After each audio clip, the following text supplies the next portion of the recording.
பட்டப்பகலில் தலையடியை வைத்து மூதாட்டியை கொலை செய்த வழக்கில் தொழிலாளி கைது.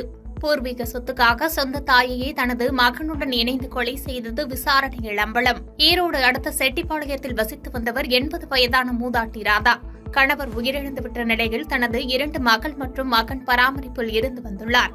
கணவன் ஓய்வு பெற்ற ரயில்வே ஊழியராக இருந்த நிலையில் இவருக்கு சொந்தமாக 2 இடங்களில் வீடுகள் உள்ளதாக கூறப்படுகிறது.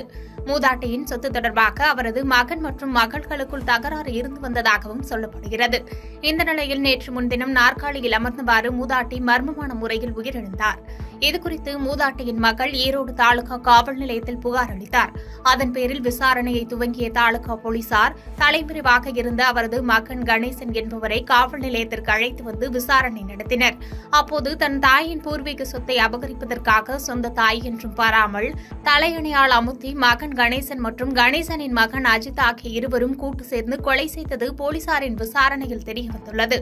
பெற்ற தாயையே சொத்துக்காக மகன் மற்றும் அவரது கூட்டாளியாக பேரன் ஆகியோர் இணைந்து மூதாட்டியை கொலை செய்த துணிகர சம்பவம் ஈரோட்டில் பெரும் பரபரப்பை ஏற்படுத்தியுள்ளது.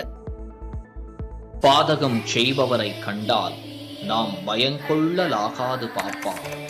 மோதி மிதித்து விடு பாப்பா, அவர் முகத்தில் உமிழ்ந்து விடு பாப்பா. அண்மை செய்திகளை உடனுக்குடன் தெரிந்து கொள்ள இணைந்திருங்கள் இயம்நாடு தொலைக்காட்சியுடன்.